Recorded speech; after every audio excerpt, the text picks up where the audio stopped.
నమస్తే Santosh, welcome to leader. ఇవాళ leader మనతో పాటు మల్కాజ్గిరి పార్లమెంట్ బీఆర్ఎస్ అభ్యర్థి రాగిడి లక్ష్మారెడ్డి ఉన్నారు. ఆయనతో మాట్లాడదాం. నమస్కారం లక్ష్మారెడ్డి. ప్రచారం ఎలా సాగుతోంది? ప్రజల నుండి స్పందన ఎలా వస్తోంది? ప్రచారం చాలా బాగుంది. ప్రజల నుంచి స్పందన, ప్రజలు ప్రచారానికి పోతుంటే తండోపతండాలుగా మరి కేసీఆర్ గారు ఏదైతే రాష్ట్రాన్ని రాష్ట్ర ప్రజల గురించి మరి ఎన్ని సంక్షేమ కార్యక్రమాలు చేశారని మళ్ళీ ఒకసారి గుర్తు చేసుకుంటున్నారు. మరి కేసీఆర్ గారు ముఖ్యమంత్రిగా ముఖ్యంగా పేద ప్రజల గురించి ఎన్నో స్కీమ్స్ తీసుకొచ్చినా కానీ ప్రతి ఒక్కసారి మళ్ళీ వాళ్ళు గుర్తు తెచ్చుకొని ప్రతి ఒక్కరు కూడా ఇంటి నుంచి బయటకు వచ్చి, మనం బయట ఉన్నా కూడా గులాబీ కండువాలు చూసి, గులాబీ దళాన్ని చూసి మరి ప్రతి ఒక్కరు వచ్చి ఆశీర్వదిస్తున్నారు. ప్రతి ఒక్కరు కూడా కేసీఆర్ గారిని తలుచుకుంటున్నారు. మరి సారు ఎన్ని స్కీమ్స్ ఇచ్చిండు. మా ఇంట్లో ఒక పెద్ద ఆవిడకి ప్రతి నెల పెన్షన్ వస్తుంది, మా ఇంట్లో రైతు బంధు వస్తుంది, ఏదో ఒక స్కీమ్ వస్తుందని చెప్పి ప్రతి ఒక్కరు గుర్తు చేసుకుంటూ మరి చాలా కేసీఆర్ గారు ముఖ్యమంత్రిగా లేరంటే నమ్మలేకపోతున్నాము. ఏదో కొందరి మీద, ఎమ్మెల్యేస్ మీద, కొందరు ఊర్లలో, విలేజ్లలో, కొన్ని కాన్స్టిట్యున్సీలలో కోపం ఉండి మేమేదో వేయలేదు, మేమేకపోతే కేసీఆర్ సార్ ముఖ్యమంత్రి కాడా అనే ఉద్దేశంగా మేము అనుకున్నాం తప్ప కేసీఆర్ గారు ముఖ్యమంత్రిగా మరి ఈ రోజున లేరంటే ప్రజలందరూ కూడా బాధపడుతున్నారు. ప్రధానంగా ఈ మల్కాజ్గిరి పార్లమెంట్ పరిధిలో మీరు ప్రచారం చేస్తున్నప్పుడు ఎలాంటి సమస్యలు మీ దృష్టికి వస్తున్నాయి? ఈ మధ్యన సమస్యలు ఏంటంటే కరెంట్ ప్రాబ్లం. ఎక్కడ పోయినా కరెంట్ ఎప్పుడు పడితే అప్పుడు పోతుంది అంటారు. వాటర్ కూడా సరిగ్గా వస్తలేదు. మరి ప్రెషర్ కూడా తగ్గింది వాటర్ది. మళ్ళీ ట్యాంకర్స్ కూడా స్టార్ట్ అయినాయి. ఒక దగ్గర 200, ఒక ఏరియాలో 200 ట్యాంకర్స్ ఇచ్చే కెపాసిటీ ఉంటే బుకింగ్స్ 2000 కెపాసిటీలు వస్తున్నాయి.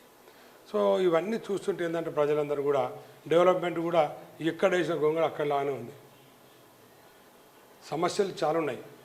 ఎందుకంటే ఇప్పుడు డ్రైన్ వ్యవస్థ కూడా మొత్తం పాడైపోయింది. వాటర్ అయితే చాలా కష్టంగా ఉంది. ఎలక్ట్రిసిటీ వాళ్ళు కూడా మొత్తం చేతులు ఎత్తేసారు. అన్ని సమస్యలే. మరి కాంగ్రెస్ పార్టీ వచ్చిన తర్వాత మరి ప్రజలకు అట్లా కావాలని అవుతుందా? వాళ్ళు కూడా ఏదేదో స్కీమ్ చెప్పారు కదా, ఎవ్రీ కాలేదు, ఏది అయితే లేదు. ఇంతమంది ఉన్న స్కీమ్స్ కూడా మరి టైంకి వస్తలేవు. కాబట్టి సమస్యలు అయితే చాలా ఉన్నాయి. ఇంతకుముందే మరి బాగుండాలని పబ్లిక్ అనుకుంటున్నారు. రాగిడి లక్ష్మారెడ్డి ఎంపీ టికెట్ వస్తుందని బీఆర్ఎస్ తరఫు నుంచి అసలు ఊహించారా? అంటే చివరి ఆప్షన్గా ఎందుకు రాగిడి లక్ష్మారెడ్డి కనిపించారు? ఇంకెవరు పార్టీకి ఎవరు నాయకులు లేరా?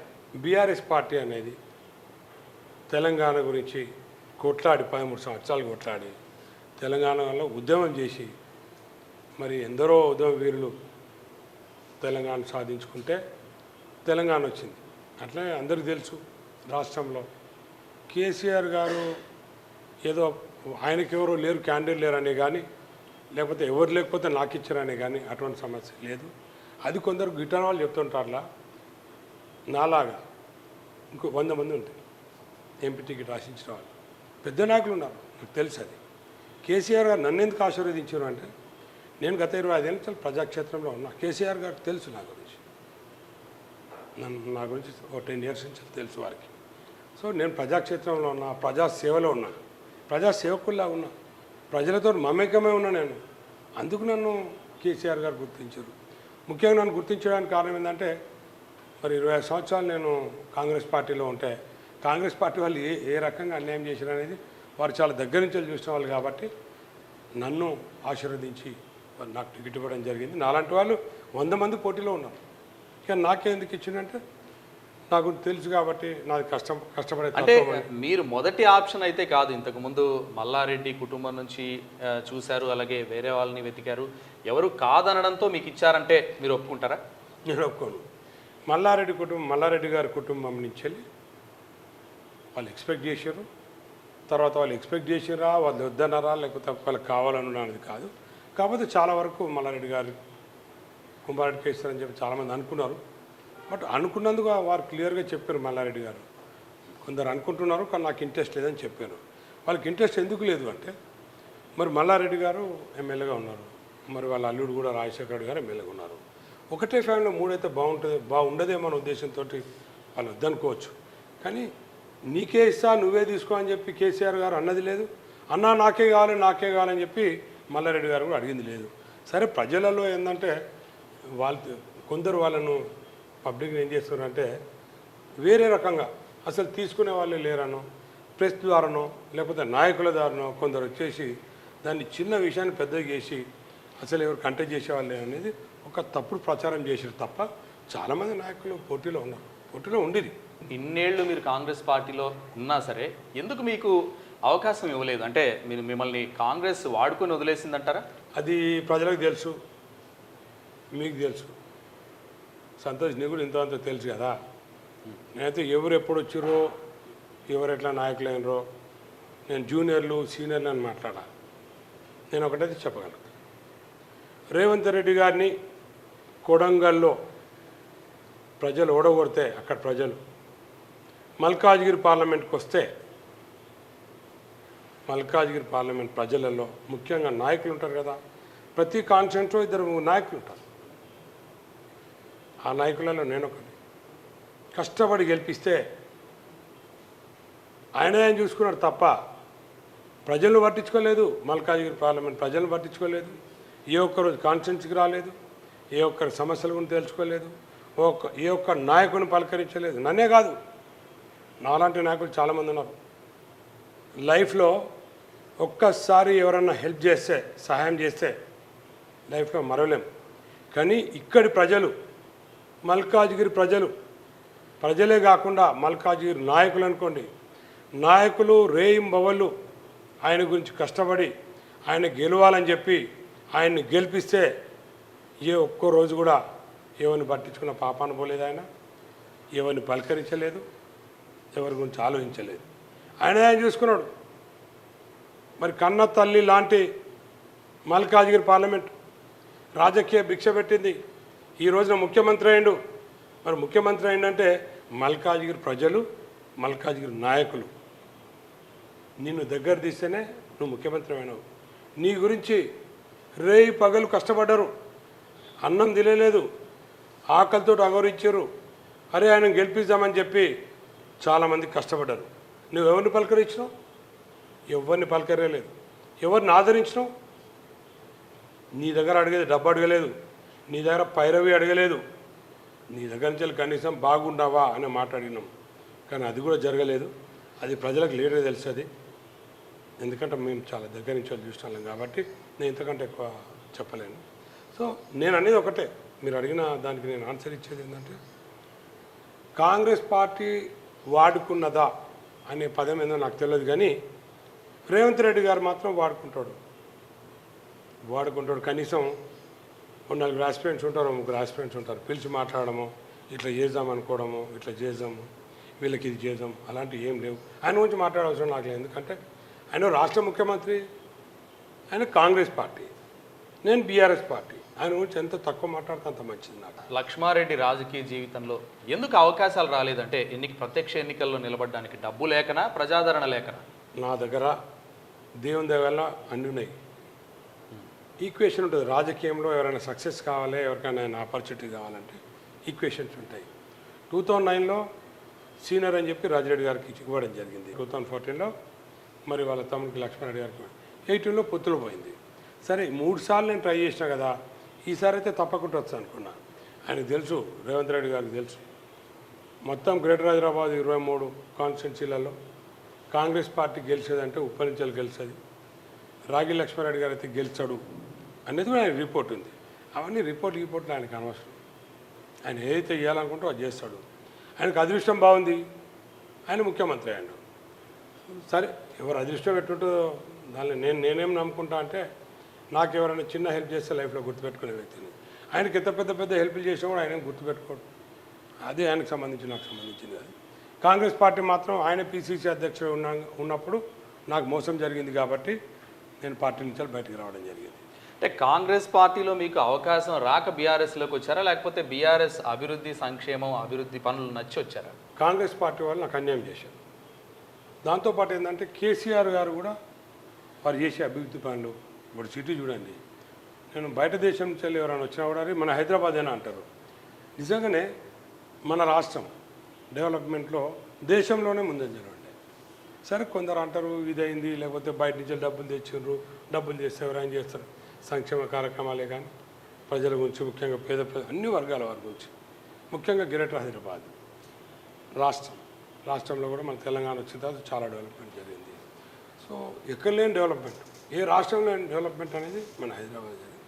అందుకు గాను నాకు కాంగ్రెస్ పార్టీ కూడా మోసం చేసింది కాబట్టి మరి కేసీఆర్ గారు అభివృద్ధి పథకాలు ఏవైతే చూసి వాటికి అట్రాక్ట్ అయిపోయి నేను బీఆర్ఎస్ పార్టీలో రావడం జరిగింది.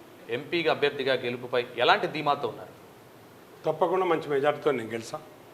ఇంతకుముందు మల్కాజ్గిరి పార్లమెంట్లో అసెంబ్లీలో 7 అసెంబ్లీ గెలవడం జరిగింది.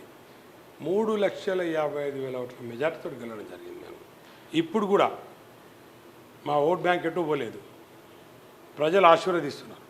తప్పకుండా అదే మెజార్టీతోటి మళ్ళీ ఇప్పుడు గెలిచామని చెప్పి నేను ధీమా వ్యక్తం చేస్తాను. రేవంత్ రెడ్డి చాలా సభల్లో మల్కాజ్గిరి పార్లమెంట్ బీజేపీని వెనకుండి ఇండైరెక్ట్గా గెలిపించడానికి ట్రై చేస్తున్నారు, బీఆర్ఎస్లో డమ్మీ అభ్యర్థిని పెట్టి అంటూ కూడా ప్రచారం చేస్తున్నారు.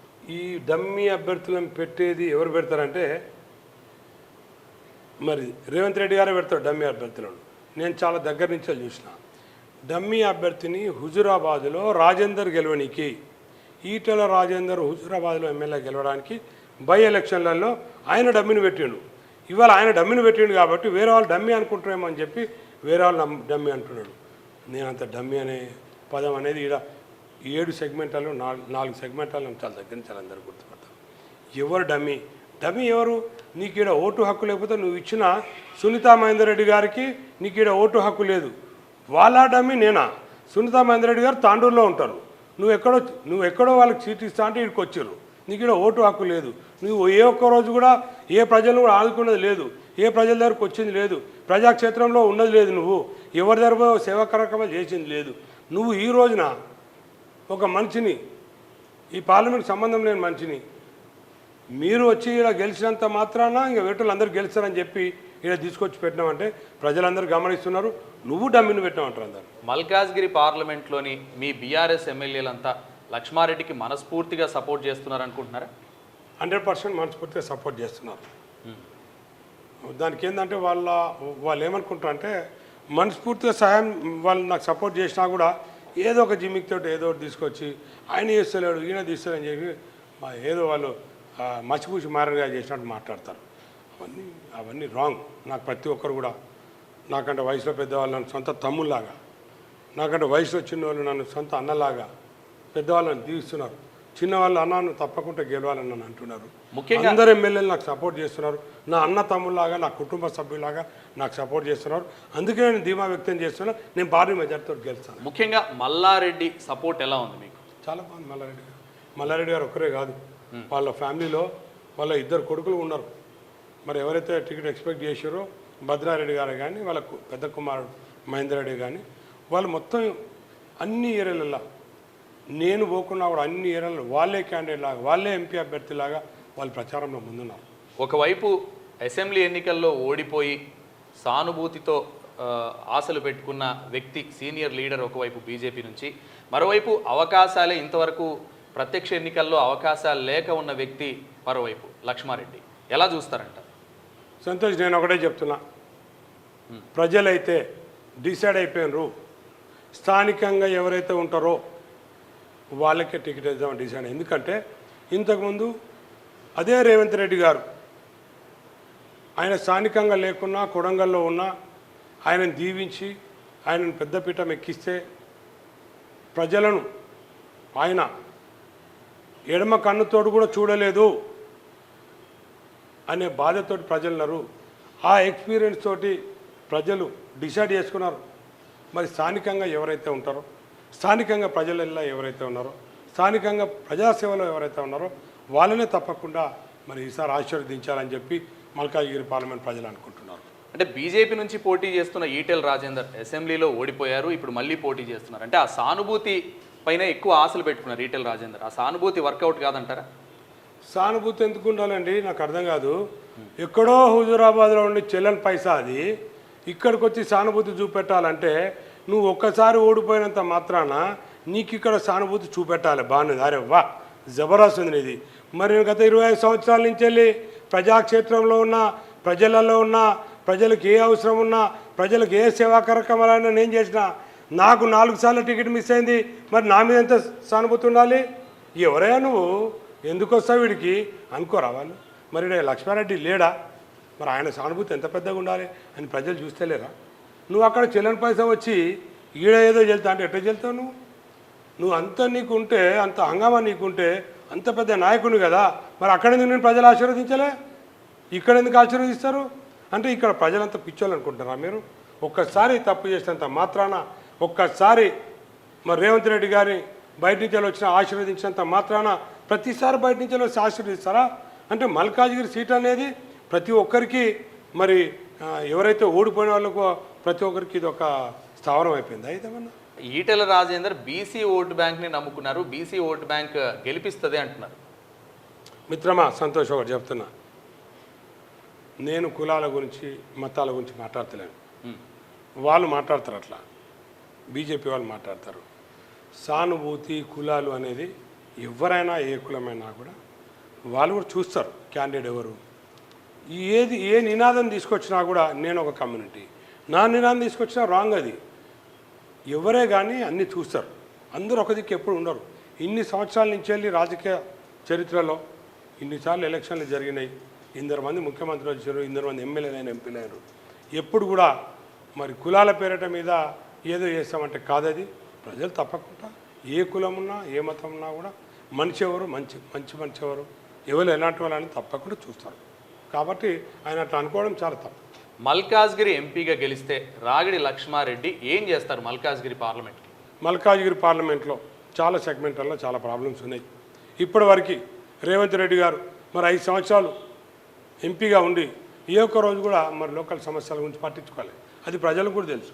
పట్టించుకోకుండా మరి ఏ ఒక్కసారి కూడా అసెంబ్లీకి చాలా 7 అసెంబ్లీలో ఎప్పుడూ పోలేదు, ఏ ఒక్క పని చేయలేదు. నేను మాత్రం ఒకటి చెప్తున్నా, ప్రజలకు చెప్తున్నాను ఏంటంటే, ఇప్పుడు ఒక ఎగ్జాంపుల్ చెప్తాను మీకు. మా దగ్గర ఉప్పల్ కారిడార్ అని ఉంది. గత 8 సంవత్సరాల నుంచి వెళ్ళి, గత 7 సంవత్సరాల నుంచి వెళ్ళి పని నత్తనాడికి నడుస్తుంది. మరి వరంగల్ నుంచి వెళ్ళి నారపల్లి వరకు ఏదైతే టైం పడుతుందో, నారపల్లి నుంచి ఇక్కడికి రావడానికి అంత టైం పడుతుంది. దాదాపు 1.5 అవర్ టైం ఇక్కడనే పడుతుంది. మరి ప్రజలు ఎంతో అవస్థపడుతున్నారు. ఎన్నో యాక్సిడెంట్ అవుతున్నారు, ఎందరో మంది చనిపోయారు. పట్టించుకునే పరిస్థితే లేదు. మరి ఎంపీ కదా వారు. అంటే 7 ఏళ్ళ నుంచి మీ బీఆర్ఎస్ పార్టీనే కదా అధికారంలో ఉన్నది. అది స్టేట్కి సంబంధించింది కాదు, ఇది సెంట్రల్కి సంబంధించింది. సెంట్రల్కి సంబంధించిన ఏ వర్క్స్ ఉన్నా కూడా ఆ కారిడార్ వర్క్స్ ఏదే కానీ మరి పార్లమెంట్లో చూసుకోవాలి, ఎంపీ గారు చూసుకోవాలి, సెంట్రల్ గవర్నమెంట్ చూసుకోవాలి. మరి పార్లమెంట్లో లేవనెత్తాలి కదా. అలాంటి విషయాలు మీకు చెప్తా. ఇప్పుడు సికింద్రాబాద్ కంటోన్మెంట్ ఉంది. సికింద్రాబాద్ కంటోన్మెంట్ విషయానికి వస్తే రోడ్ వైండింగ్ విషయంలో కంటోన్మెంట్ అంతా ఆర్మీ ల్యాండ్స్ ఉంటాయి. మరి ఆర్మీ ల్యాండ్స్ ఉంటే ఏదైతే కరీంనగర్ హైవే ఉందో మరి చాలా ట్రాఫిక్ ఉంటుంది, లక్షల మంది పోతుంటారు రోజు, చాలా ప్రాబ్లం అవుతున్నది. మరి దాన్ని రోడ్డు ఎక్స్పాండ్ చేయాలి, రోడ్ వైండింగ్ చేయాలి, ఇంకేమైనా ఇంటర్నల్ రోడ్స్ కూడా డెవలప్ చేయాలంటే మరి రేవంత్ రెడ్డి గారు ఎలక్షన్స్ ముందు చెప్పాడు, నేను ప్రశ్నిస్తా, నా గొంతు చాలా పెద్దగా ఉంటుంది, ప్రశ్నించే గొంతు, నేను పార్లమెంట్లో ప్రశ్నిస్తా మీ సమస్యల గురించి. ఏ ఒక్కరోజు ప్రశ్నించలేదు.